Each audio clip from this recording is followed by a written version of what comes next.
Assalamualaikum warahmatullahi wabarakatuh. Selamat pagi, selamat berjumpa kembali dengan kami Merpati Z Channel Samarinda. Pada kesempatan hari ini kita akan mengulas tentang fungsi daripada capit ya. Fungsi daripada capit udang di dalam merpati kolong maupun merpati balap, merpati meja dan lain sebagainya. Oke, kita contohkan ya. Apa yang dimaksud dengan capit udang itu ya.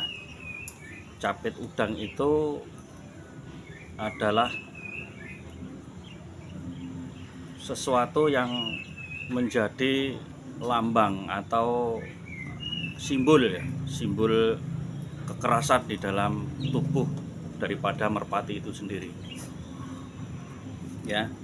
Fungsinya apa sih? Fungsinya itu adalah untuk mengatur tekanan pada waktu dia terbang. Jadi mengatur tingkat kecepatan pada waktu dia terbang, atau dia pada waktu mau landing, kemudian pada waktu dia mau ke atas dan lain sebagainya. Itu fungsi capit udang sangat diperlukan sekali. Kemudian ada kriteria-kriteria yang harus dipenuhi dalam merpati kolong maupun merpati balap, yaitu dalam pemilihan capit udang ya.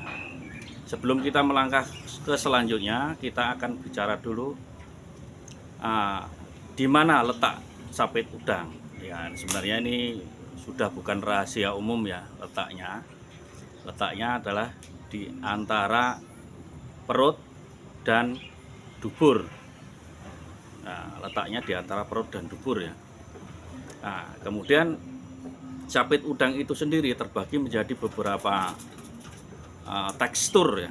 Tekstur itu katakanlah tingkat kekerasan sampai tingkat lemah gitu. Oke, yang pertama adalah tipe keras ya. Tipe keras itu kalau kita raba itu keras sekali. Jadi bukan cuma di ujungnya saja, tapi cenderung sampai ke pangkalnya. Kalau kita raba mulai dari atas ya, ini ujungnya, kemudian sampai wangkongannya. Nah, ini wangkongan ya, atau dahannya ini keras. Kalau kita tekuk ke dalam ya, tekuknya jangan keras-keras ya, nanti patah ya. Kita tekuk dalam, ini terasa teksturnya itu keras itu ya, wangkongannya keras itu. Kiri kanan sama keras tuh. Jadi kalau untuk meraba, usahakan jangan tangan kanan aja. Sebabnya kadang-kadang tangan kanan ini bohongnya apa? Tangan kanan biasanya kita gunakan untuk kegiatan, jadi lebih keras atau lebih kuat daripada tangan kiri. Jadi kalau kita meraba sesuatu itu tangan kanan juga, tangan kiri juga, jadi seimbang. Kadang-kadang kalau kita menggunakan tangan kanan saja, itu kadang-kadang kayak ada yang lemah sebelah gitu ya. Itu makanya harus tangan kiri juga tangan kanan digunakan ya. Dari tangan kanan kemudian diraba gini. Nah, ini kalau tangan kanan ini jari-jari kita ini terasanya seperti lemah sebelah, tapi setelah kita raba dengan jari kiri kita ini seimbang gitu loh ya. Jadi jangan terkecoh atau tertipu ya dengan tangan kita sendiri. Kita meraba dengan tangan kiri dengan tangan kanan tetap beda ya. Sebabnya ini biasa untuk kekuatan, biasa kita pakai, jadi otomatis dia ada kekuatan. Jadi apa ya, namanya kekuatan itu untuk meraba, jelasnya kepekaannya berbeda dengan tangan yang lemah begitu ya, sebelah kiri utamanya gitu. Ini juga wangkongannya kita raba juga itu ya. Tipe keras itu melambangkan bahwa tulang-tulangnya ya, tulang-tulangnya yang ada di badannya dia, termasuk mulai dari kepala, dari cucukan, mulai dari leher dan sebagainya, semuanya maksudnya itu keras semua. Pegangannya pun terasa ganjal gitu ya, di sininya ya, di sayap terasa ganjal gitu, keras gitu, seolah-olah itu kayak kita megang batu gitu ya. Yang tersampu aja masih tersisa di daerah perut, itu karena dia perut kan lemah ya. Nah, itu. Jadi tipenya keras. Nah, ini tergantung nanti renggang sama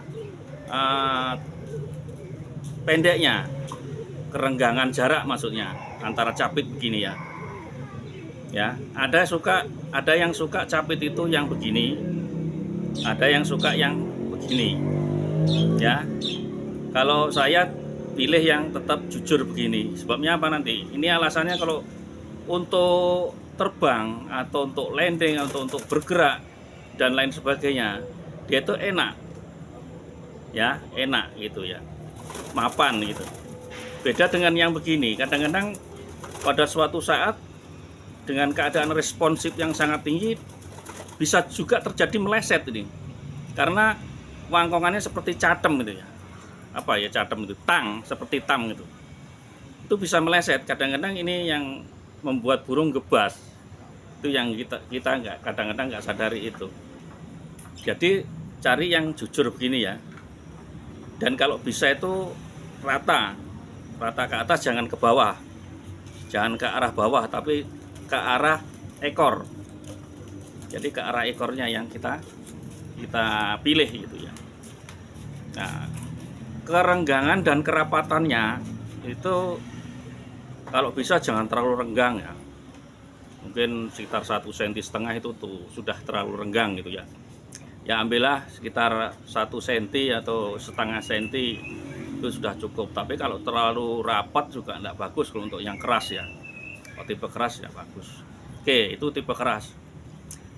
Nah, nomor 2 yang lentur. Nah, ada tekstur yang lentur. Jadi kalau kita raba begini, itu teksturnya itu lentur, ndak keras ya. Jadi fungsinya juga sama sebenarnya, cuman kalau lentur itu jelasnya tubuhnya juga berbeda, itu mewakili daripada tubuhnya. Dia kecenderungannya badannya juga ngaret atau ngeletur gitu ya, ngaret dia. Jadi